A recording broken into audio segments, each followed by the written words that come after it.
From NAB, Glen Mulcahy talks about mobile journalism, where it's been, where it is, and where it's going. This is MacVoices. Today's MacVoices is supported by Kolide. Kolide ensures only secure devices can access your cloud apps. It's zero trust, tailor-made for Okta. Book a demo today at kolide.com/MacVoices. MacVoices is at NAB in Las Vegas. I'm Chuck Joyner. Folks, I stumbled across Glen Mulcahy. I'm giving him the title of the Mojo guy, and I'm not sure how he feels about that, but I want to introduce you to him and let him tell you why he's the Mojo guy. Glen, it's great to meet you. Pleasure to meet you too, Chuck. Thanks so much for the chance to chat. So why the Mojo guy?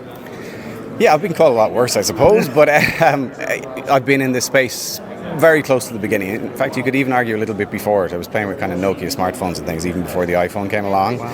But I would say we were probably one of the few stations in Europe that were pretty early adopters. We started playing with phones accidentally, to be fair now, in about 2009.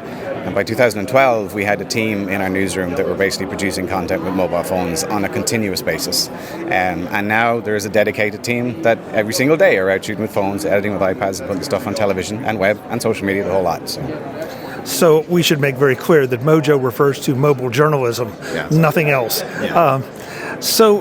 And I find it fascinating that you adopted this so early, or you had the vision to see what it could become, even when the technology wasn't quite there. Yeah, I mean, I'd love to say it was a great strategic thing, but I would definitely be pulling your leg there. I mean, I was actually a trainer that used to teach broadcast journalism with large broadcast cameras and laptops for editing and, the full Monty. And I was on a course basically overseas training journalists in Europe, and I started to play with the iPhone. And it was kind of a little bit of just mischievousness on my part. I shot a piece. I cut it at the time in iMovie because LumaFusion wasn't around back then, and I sent it into our newsroom via the ingest room, and I didn't say it was shot on the phone. Here's a piece from the course that we're doing over in Budapest. No, I mean, never know what you think, and it just passed. When it wasn't flagged as phone footage, they just went, yeah, it's fine. Can you hear it? Yeah, can you see it? Yeah, fine, done. And then when I came back, I kind of said to the head of news and technology, I might want to show you something because this is going to be a talking point for sure. Now, as you can imagine, it was like a lead balloon once it got out what I had done. It didn't go on air at that stage, which is something I would have been fired otherwise. But by 2012, we did something similar. We put a piece on television without telling anyone. And after it was broadcast, we took it on the chin and did the whole year of negotiations with the unions and everything. But it's important to say, like, I'm not the kind of blind evangelist who sort of says, just get rid of all the traditional structure, like all you need is phones to do broadcast TV. I'm not that guy. But what I am is a pragmatist. I've worked in situations where gear has always been the biggest single failure in the newsroom in the sense that there's never enough of it. You might have 100 journalists but only 30 crews. So you put mobile phones in the field, you have 130 crews now potentially, you know what I mean?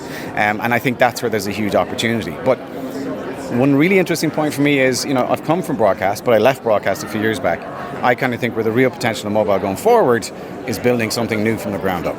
Because all my energy in broadcast was spent trying to put a square peg into a round hole because, the way you do TV was well established by then. But actually what mobile does is it's an entire ecosystem in its own right. You don't necessarily need to put it on the telly for it to have value. And as our audience behaviors change and they move more to on-demand and online and on social, mobile is the perfect tool for that market. Recognize that we have some really great tools to shoot some really great video. It seemed like, I don't know, the pandemic kind of changed everybody's perception of time, but I noticed more and more that we started to see Skype videos and Skype interviews, and that was pre-pandemic. Yep. And people were very accepting of it. The quality wasn't there, certainly not what you can get with an iPhone now, but it became a pretty regular kind of thing. Yep. And now we've gone beyond that, and now if you look bad on a Skype video, it's your fault because you're not... Yeah, you haven't done your homework and your connection's bad. And and look, sometimes, the connection is the issue, not the gear. But where are we going with this? I mean, you just said, you're not advocating fire the news crews, and I'm not either, so no emails, folks. But we saw, and it's been a little while now, when newspapers fired a lot of their photographers, handed their journalists phones and said, go. Go take photographs. Yeah, I remember the Chicago Sun-Times was, I think, one of the first. I remember when it dropped, because that was one of the great case studies that was pushed back at me for, this is what happens when we do this. This is what you're advocating for. But again, there are specific broadcast standards that have to be adhered to. The American Association, the European Association have defined what is acceptable for broadcast and what is not acceptable for broadcast. And as television infrastructure is built right now, everything is chosen on being in line with those specifications, okay? Mobile phones have had a massive evolutionary leap, particularly I would say in line with the pandemic. Like, we've come a long way in the sense that, we have cinema mode basically in the phone, so you have kind of almost shallow depth of field that rivals the DSLR movement from a few years previous. We have ProRes on a phone, which is insane, so the whole technology argument goes away, but there's still some shortcomings, okay, to be honest. It's still not the perfect tool. I often get people coming courses with mine who are sports journalists and wanted to do a match with their phone, and I'm like going, it's not actually the right camera. I'm really sorry, but I'm not going to blow hot air or anything. If you're standing on the sidelines, you're not going to be able to get close enough with quality to pick off a single player in the pitch. That infrastructure's not there yet. Yeah, big asterisks, but yet. Maybe coming soon, according to the rumours I'm hearing here. But anyway, we'll park that one.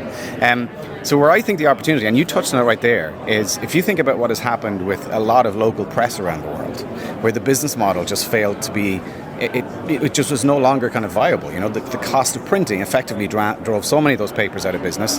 And then the second whammy was the internet basically took all their audience, so they didn't have a viable business model anymore. But that loss of the local voice, that loss of accountability from having journalists on the ground at a local level is definitely starting to show the negative consequences now. So where there is a real opportunity for mobile is that you basically start to build a brand new type of newsroom. And it could be a case study that could be very, very quickly adopted in other places around the world, where you basically empower journalism students straight out of college. You'd need funding, but you wouldn't need anything like you need for a TV station. And you put 10 or 15 boots on the ground with a local brief, and you basically have, with just a phone and a few cheap accessories, to be fair, a full ecosystem for content creation, production and publication.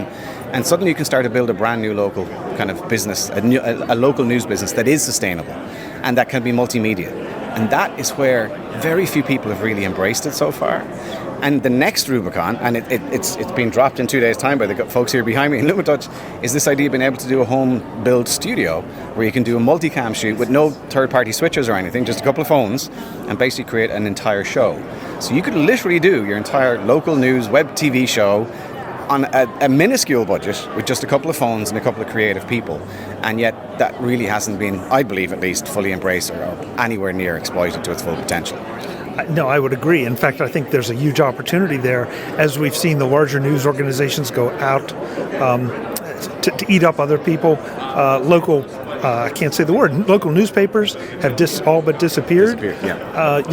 Even local TV stations are being pushed more and more to carry national-oriented content instead of local content, because of the cost of producing local content. Exactly. Yeah, and that is the fundamental challenge that we have. I think the one thing about broadcast I still think is a great medium for getting the message out to a lot of people. It still has that, but as you see audience behaviors change more to like on demand and being selective about the niche and type of content that they want, mobile brings a perfect solution to the table for addressing that market demand, and it's extremely cost efficient. And I mean, it's great to be at an event like this where we're seeing the next generation of journalism students basically embrace this technology, show the potential, push the boundaries and show it can be proven. So I think there's still a very, very bright future ahead for mobile. I don't think we're anywhere near it getting old, as you keep seeing in the papers. Mobile's over, it's all AI now. I don't think we're there yet now. No, I agree. Hey, I really appreciate all the time, but I want to make sure we touch finally on what you're doing, what projects you have in the works. I know you're here with several different companies, but what are you doing to help push this forward? I'm still training. So when I left my role in broadcast, I basically set up my own business to do professional training. Most of my clients are broadcasters, so I've worked with CNN and Al Jazeera, BBC and other big media brands. The market is shifting, which is, I think, arguably a good thing, in the sense that I think we're perhaps reaching, certainly in Europe anyway, a point of saturation where in-house trainers are being established and it's become normalized now. Not too sure the States has hit that level just yet, so there's an opportunity. I'm not saying I'm moving over here anytime soon, but I'd be open to it. But what these guys are bringing is continue to push the boundaries. So the whole time that I was involved in the early days of the ecosystem, I was always trying to find end-to-end solutions. Okay, so we know, I'm sure you're familiar with Filmic Pro, right? So what Filmic has done particularly in the last year with the new iterations of version 7 are tremendous. The feature that, I don't know if they told you yet, but the new LUT table import feature that they're about to drop is, match it to bigger, higher end professional cameras. That's a big deal right in the pipeline. LumaTouch going with multicam, 6 cameras basically can be synced, auto-synced in the timeline, multicam edited and exported as a clip is a huge step forward as well. And then these guys, My Mojo, which I'm also involved with, they have an app coming to market to help you send your high-quality mobile footage back to your newsroom, but can be transcoded in the cloud. You have all the metadata to travel with it. So you now effectively, in a box with just 3 apps, have an entire end-to-end ecosystem. And it can be used for broadcast because you'll hit the bit rates and the bandwidth and all the other stuff they need, but it can be used by you or me as just average users as well. It's not, it's available to all, but very much targeted at the high end. It's amazing what is happening and how fast it's happening. That is it. Iteration is huge. I think the most important thing is there's a disruptive wave coming with AI, and I think all of us just need to be aware of where the potential of that is rather than necessarily being just completely knocked off our axis effectively. And I think a lot, just from chatting to some of the brands, everyone's very conscious of it. So I think watch this now. I think in the next 12 months you're going to see a big shift towards audio, post-production enhancement just on the device. So, microphones and everything else, they will suffer from background noise and all the rest, but AI has some amazing ability to restructure sound. It will eventually, I think within 12 months, get to the point that you might not even need a microphone for a smartphone to be able to record an interview because the processing will be so good using AI. So there's still a lot, very exciting things to come. If people want to know more about you, what you're doing, maybe want to hire you or move you over here, what's the best way for them to touch base with you? I'm, in spite of Mr. Musk attempting to kill it, I'm still active on Twitter. Don't have a blue tag anymore, but that's okay. That's probably the best way, to be honest. I'm pretty active on Twitter, so I'm at Glen B. Mulcahy, because some other Glen Mulcahy in the States got it. He's a championship boxer. That's not me, but if you put the B in, you'll find me pretty quick, so yeah. Glenn, thank you so much for the time. Chuck, really appreciate it. Absolute pleasure. Thank you, sir. Thank you. Folks, we'll have more from NAB in Las Vegas. I'm Chuck Joyner. Thanks for watching. Visit MacVoices.com for show notes and to connect with Chuck on social media. Get involved in our Facebook group or like our Facebook page, and get more out of your Apple tech with MacVoices magazine, free on Flipboard and on the web.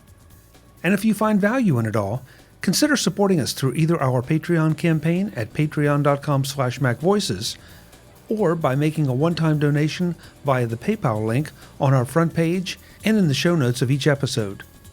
You will join these fine people who help bring you Mac Voices.